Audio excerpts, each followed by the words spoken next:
We have quite an interesting project coming to fruition. For the last 20 years I've been developing watercolours.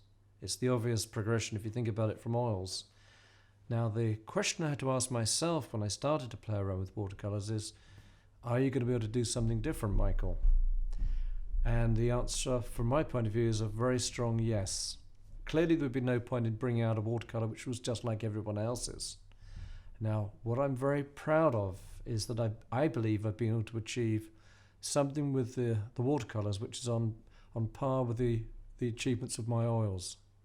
Colour intensity, colour clarity, and a wow factor. It's also, I can speak from my heart and say that it's actually turned me into more of a watercolour painter, which is very exciting, and we'll be launching a range of about 140 colours in the autumn, so please watch this space. You may be aware that we launched a few years ago a special primer. It's not just any primer, and you'll probably also notice I refer to it as a primer rather than an acrylic gesso. Many of you will know that a real gesso is made from rabbit skin glue and whiting, chalk, and that's the traditional way of making a gesso. When I formulated our non-absorbent acrylic primer, if you think about it, it's a primer, so why not call it a primer? Priming canvases or wooden panels, it does the job perfectly. We had so many requests to add to the range, make colours, that I have a number here, which I've added to the range. We have raw sienna, a transparent version, burnt sienna, a mixture of greens here, because when we actually made a terravert, the terravert was too transparent, and I made this particular shade of green with portrait painters in mind, so you can get the red-green complementary thing going on. And for those of you who are wondering what I'm talking about, this red-green complementary, if you look at someone's face like my own, I have fairly florid English cheeks, and if you want to get the sort of the green-red thing going, I mean the traditional way for an oil painter was to put a bit of green shadow, terravert, under the nose and chin to get that complementary red-green going on. I thought it'd be fun to actually have a primer you can actually use as a ground to start your portrait. And I'm not saying you have to be a portrait painter, you could be a landscape painter and just find it works for you. We have a number there of the shades. This is based, of course, on our unbleached titanium dioxide, same pigment, and it has this wonderful titanium buff hue. Each container comes with its own little colour strip here. That's a real bit of the primer there.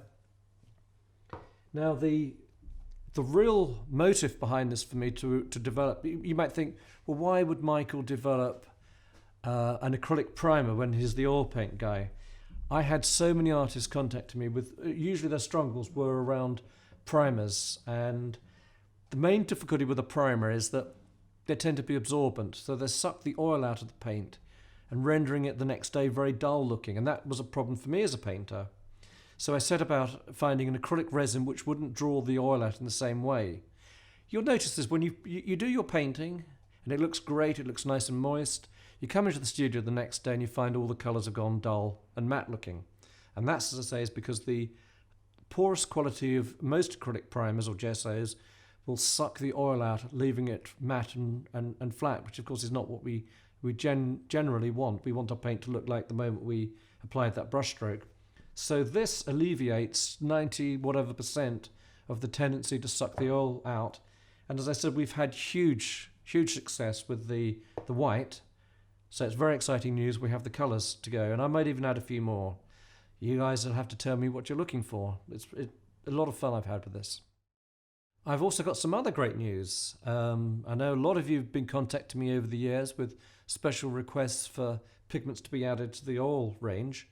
And lo and behold, I'm probably going to be adding about another 40 or so colours. So let me know what you think. We've already started making some, which we have. I think most of them I'm going to keep under wraps at this stage, and I'm going to surprise you. But very exciting times for us. Huge array of new colours. All those wonderful, bright, wonderful quinacridones and things that I've been dreaming of doing for years. The thing was, if I was making them for the watercolours, which I've talked about, naturally, I may as well add them to the oil.